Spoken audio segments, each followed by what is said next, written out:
What's going on in there? Susie's concentrating. I don't hear anything. Of course not, silly. She's thinking important literary thoughts.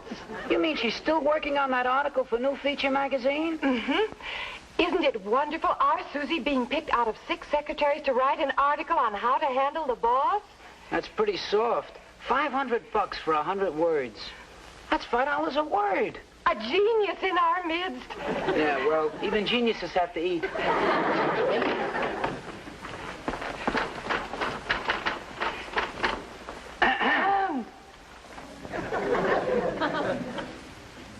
Oh, hello. Wooing the muse, Susie dear? Wooing it, but not wowing it. Isn't the inspiration flowing? Like glue. After 6 days over this hot typewriter, I've come up with exactly 8 words I'm satisfied with. How to Handle the Boss by Susan MacNamara. Hey, make it Susan Camille MacNamara. Another word, another $5. What seems to be the trouble? Arthritis in all 10 fingers. I know what I want to say, but when I try to write it down, it comes out as inspired as a plate of stale popovers. What you need is nourishment. I brought you today's blue plate special. Fish cakes. Oh. Fish is brain food, Susie. Maybe it will help.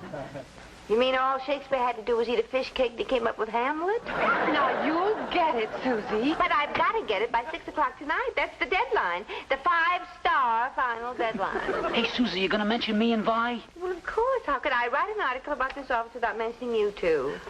Besides, Vi Praskins and Tommy Simpson make 4 more words. Come on, Tommy. She needs peace and quiet. Now, you just keep thinking, Susie. The muse will come.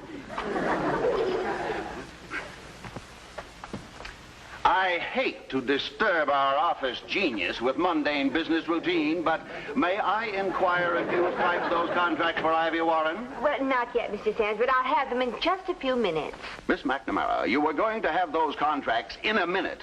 Yesterday noon. I know, Mr. Sands, but I've been trying to finish this article. It has to be done at 6 o'clock tonight. And I have to have those contracts now.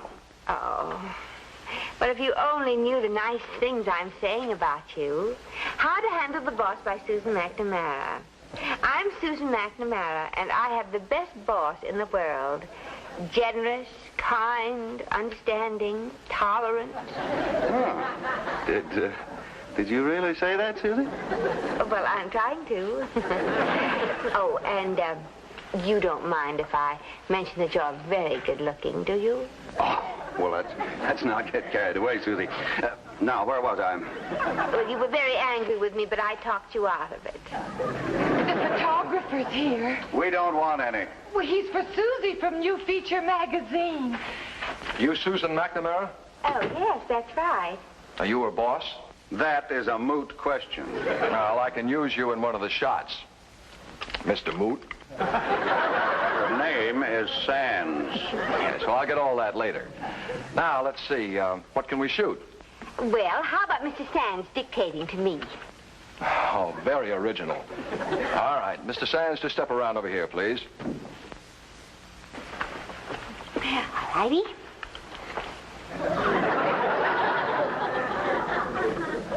In back of her. Oh. People give me the creeps. Look, how long is this going to take? Well, I once spent 3 weeks shooting a factory in Pittsburgh. Okay, hold it. You can go now. Thank you very much. Now let's get one of you slaving over the typewriter. All right. Well, if you come around here, I think you get a better shot all right right. inside. Now, let me see. I better straighten up the desk a little bit so it's a little better. Hi, Vi. Hello, Tony. Tell me, are you still going around with that big wheel? Well, I don't know what big wheel you mean. Ferris wheel, of course. Oh, Tony, you and your corny jokes. How is the woman I love? Well, if you mean Susie, she's busy with her writing. Writing? An article she's been asked to do for New Feature magazine. Oh. Competition, eh? No wonder an ace reporter or a professional writer like myself can't even get a job. Tony Kirkland, can't you read that sign? I won't let you through this door. Do not disturb. All right, then I'll fly through the window. Poor man's Peter Pan.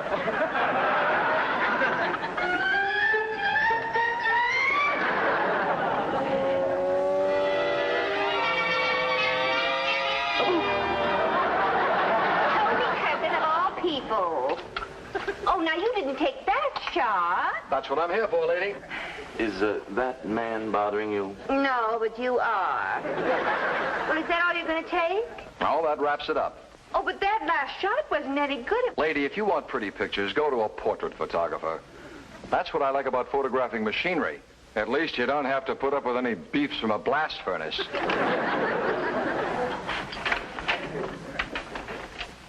Can't you just see him doing a tender series on the private life of a steam turbine? Tony, I need you today like a hole in the head. I already have one where my brain ought to be. Ah, Susie, you can't do this to me. I've come all the way up here to weep on the loveliest shoulder in town. And perhaps negotiate a small loan till I can get another job. Have we lost our little job again? Drum right out of the city room. Asked to turn in my press card. And what brilliant bit of clowning backfired this time? Just those stories I fed the society editor about Sir Simeon of 12 Trees leaving Africa to live in the United States. You know, I was getting quite a build-up for Sir Simeon until I found out he was a new ape at the Central Park Zoo. Tony, when are you ever going to grow up? As soon as you marry me. Not today. Oh, I'm going to wait till tomorrow. I have got to finish this article. Article? Oh, yes. Vi told me about your being an author. Trying to be. And I've got just 4 hours left to make it. How to handle the boss? What's so hard about that? Oh, everything. When I think of those thousands of people that are going to read this article, I get goose pimples instead of ideas. Writer's fright, my dear. A very common disease, especially with amateurs. Why don't you let me help you?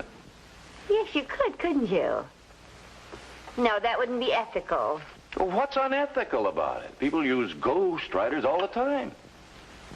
Yes, they do, don't they? And if I gave you part of what I was making, we could make it sort of a collaboration, couldn't we? That's right.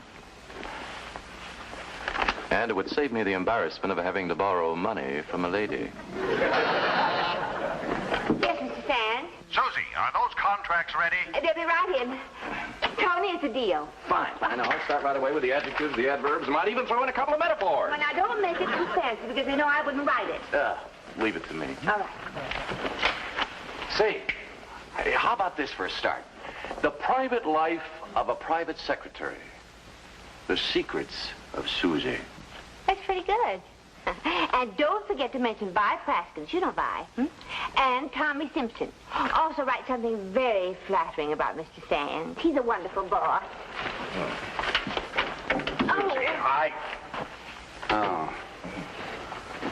Oh, Mr. Sands, this is Tony Kirkland, an old friend of mine. This is hardly the day to be greeting old friends, Miss MacNamara. Now, take those contracts in the office and we'll work them out together. Yes, sir. Wait a minute. Get the cost sheets, the file on Ivy, the file on Nat Wilson, et cetera, et cetera.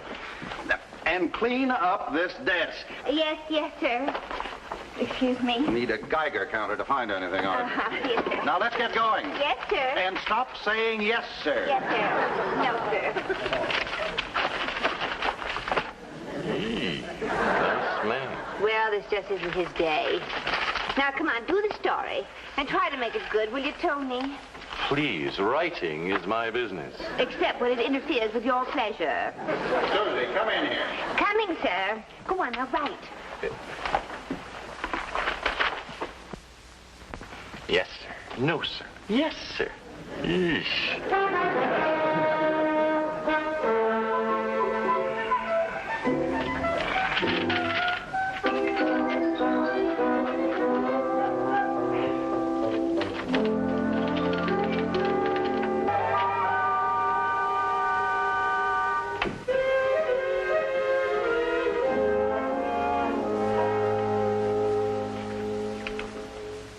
am about to tell all, reveal the private life of a private secretary, secrets of Susan. Bertha, the sewing machine girl, had it easy compared to Susie, the slave. I work in a jute mill, laughingly called International Artist. The overseer, named Peter Sands, is a direct descendant of Simon Legree. Well, that's terrible.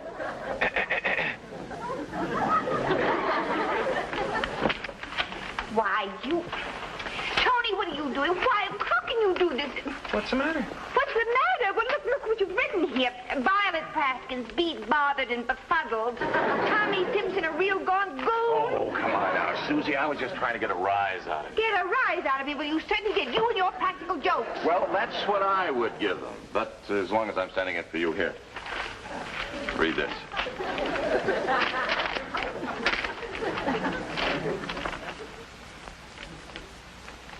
Well, this is more like it. You know, Tony, if you spend as much time on the job as you do planning practical jokes, you might amount to something. It wouldn't be any fun. No, you haven't even finished this. It, gets better as you go along. Oh, I haven't got time for your jokes. I've got to finish all that work over there, and I've got to get this down to the new feature magazine office. Well, I'll take it down for you. It's on my way. Oh, would you? I'll be finished in just a minute. Oh, this is good, Tony. This is very good. Now, remember, the deadline is 6 o'clock. Mm-hmm. How about a dateline after the deadline? Well, tomorrow, honey. That's the history of my life. Everything's tomorrow. Well, mañana ain't bad.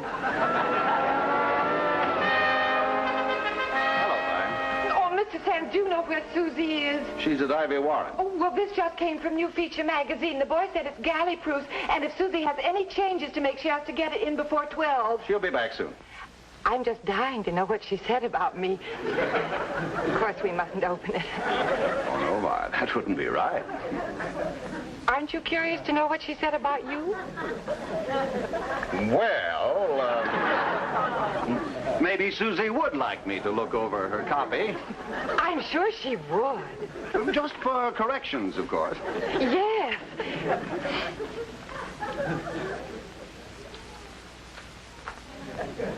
Mr. Sands, what's the matter? Listen to this. I work in a jute mill laughingly called International Artist. The overseer's name is Peter Sands, a direct descendant of Simon Legree. Mr. Sands! That's only the beginning. Wait till you hear what she says about you. Violet Praskins, beat, bothered, and befuddled. Oh! Tommy Simpson, a real gone goon. Did Susie really write that? It's right here, right under her name. When Miss MacNamara returns, tell her I want to see her immediately. I most certainly will. Oh!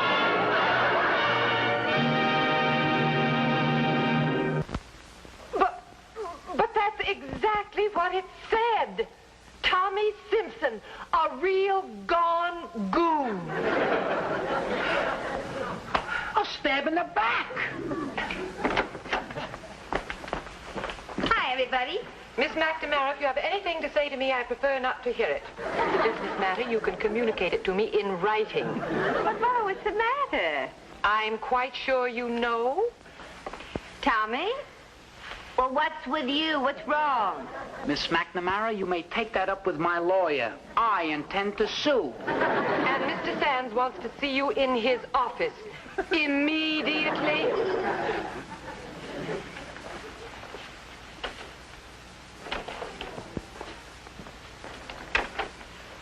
Did you want to see me? I certainly did. Nice going, Miss MacNamara. Now, why is everybody talking in riddles? We have had a preview of your little masterpiece. I'm surprised you even came back to the jute mill and Simon Legree. Simon Legree, let me see those. Oh, no. Oh, yes. And why you had to pick on poor Vi, who loves you like a sister. I think the end is particularly charming. And while I use kid gloves in handling my boss, what he really deserves is boxing gloves. Oh, but this is a terrible mistake. That is the understatement of the year. But it's Tony Kirkland. He wrote this. Oh, how could he do this to me? To you? What about me? What are my friends going to say when they read what my trusted secretary, my girl Friday, my good right hand allegedly thinks about me? Oh, Mr. Sands, they can't print this. I'll stop it immediately. You'd better if your job means anything to you. Yes, sir.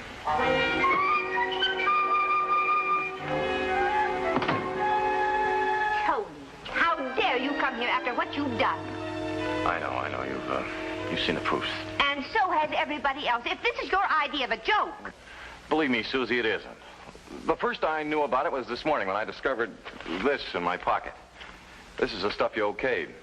Obviously, I sent him the gag stuff by mistake. Well, what are you doing here? Why aren't you down at a new feature magazine? Well, I'm afraid it's too late. Too late? Well, look, as soon as I discovered my mistake, I called Marshall, the editor. He told me 12 o'clock was a deadline for changes, and, well, he was locking up the forms when I called. Well, you just have to have him unlock them. But it's not as easy as that. Each form has 16 pages. If you tear out a story, you have to replace it with something. Respace. It takes hours. Now, believe me, the only person who can stop this story now is the old man himself, Walter Light, the publisher. Well, call him. Oh, look, Susie, we wouldn't stand a chance. He isn't going to listen to a little reporter like me or a one-shot contributor like you. Well, he's one of the most important men in the country. There is something you can do. You can get out of here, and I never want to see you again.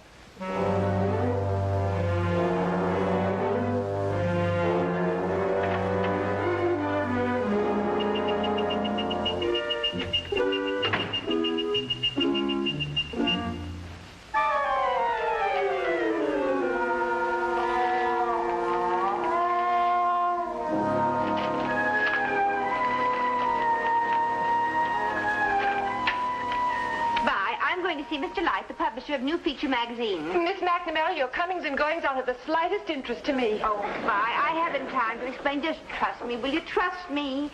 And I told everybody I know to buy a copy of New Feature magazine.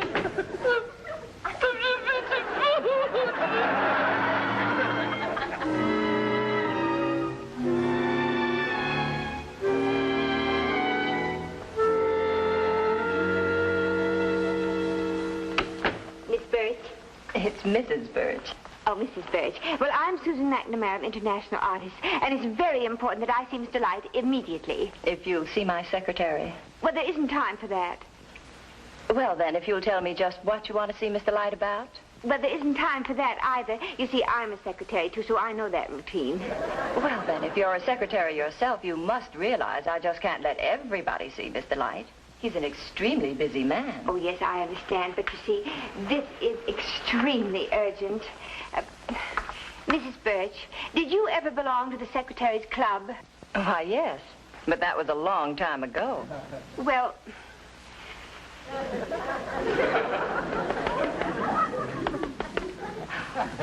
That's the distress signal, isn't it? Yes. SAS, save a secretary. And never did a secretary need saving more. Mr. Light is on the telephone to Rome. I'll let you see him as soon as he finishes. Oh, I don't know how I'll ever be able to thank you. And Rome is off. Paris will be on in 5 minutes. I'll sandwich you in between them. Oh, thank you. So that's how it happened, Mr. Light. It was a silly, practical joke for which I wasn't responsible. Except instead of writing the story yourself, you hired a ghostwriter. Yes. A ghost that'll haunt me for the rest of my life if you print that story. But, Miss MacNamara, the forms are locked. We're ready to go to press. In order to throw this story out now, it would mean many hours' delay, disrupt our schedule, and cost a great deal of money. But it can be done. You've done it before. In the case of a big news break, yes. But, well, an earthquake, for example. But this is an earthquake. A rather personal one, I imagine. Besides, in its way, it's rather a funny article. It'll sell magazines. Oh, Mr. Light, something as cruel as that isn't funny. Besides, it isn't true. Mr. Sands doesn't treat me as an outcast. He treats me as a partner. That's rather well put. Yes, and the others are partners, too. Sort of junior partners. Why, Violet Praskins is the first line of defense in our office. And Tommy Simpson, he's a wonderful boy. His name may not mean much now, but it will in the years to come when it's in gold letters in the door of his own office. His own office? Go on, Miss MacNamara. So when it comes to handling a man like Peter Sands, I don't use deception or subterfuge. A little honest flattery, perhaps, when, such as telling him he has the legs for it when I want him to wear Bermuda shorts to the office. But mainly it's a question of knowing him as only you can know a man with whom you've been closely and happily associated for the best 10 years of your life. Now, if you had only written what you've just told me... You mean it's as simple as that? Well, perhaps we can use part of it as a correction for next week's issue. Oh, but next week is too late, Mr. Light. If you print that story this week, Mr. Sands will be the laughingstock of this town, and I'll be out of a job. Couldn't you do it this week? I'm sorry, Miss MacNamara, but you're asking the impossible. But you're the man who can do the impossible. Well, I suppose it's difficult for you to understand the problems of a mere secretary. Paris is on the phone, Mr. Light. I'm sorry, Miss MacNamara. Thank you. Dubois? Now, what about that cabinet crisis?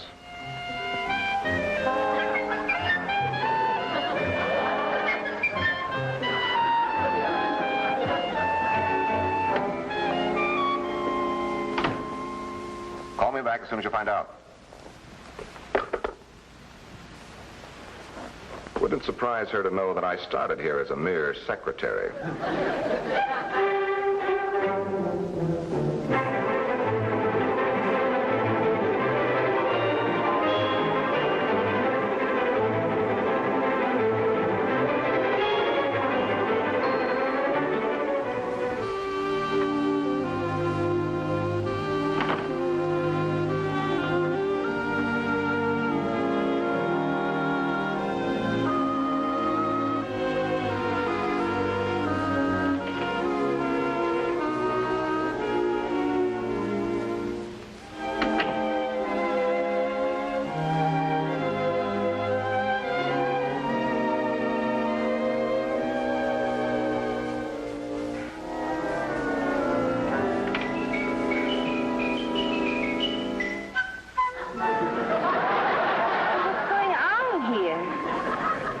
Be seated, my lady.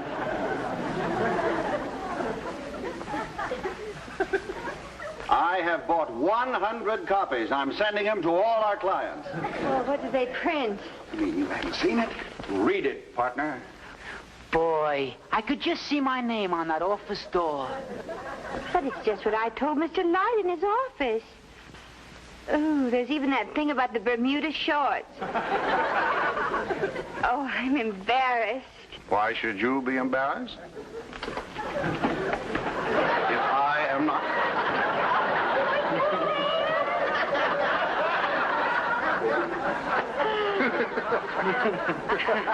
Well, you do have nice legs. And these just came for you. For me? A note. Oh, aren't they lovely? I am finally convinced that practical jokes are completely unpractical. But how did you do it? Tony. Yeah, how did you do it? I understood they were ready to go to press. But I don't even know myself. Did you see this blurb by Light? These articles by 6 well-known secretaries have the personal endorsement of Mr. Walter Light, the publisher, who himself started out his career as a secretary. As a secretary. As a secretary. That's it. What, Susie? Tommy, would you mind doing me a big favor? Susie, for you, anything. Oh, now, would you take these roses up to Mr. Walter Light at the new feature magazine? Sure. Mm-hmm. And when you give them to him, make this sign. Here, here, so. Got it? Yeah. That's secretary talk for you're the most. Mr. Light will understand.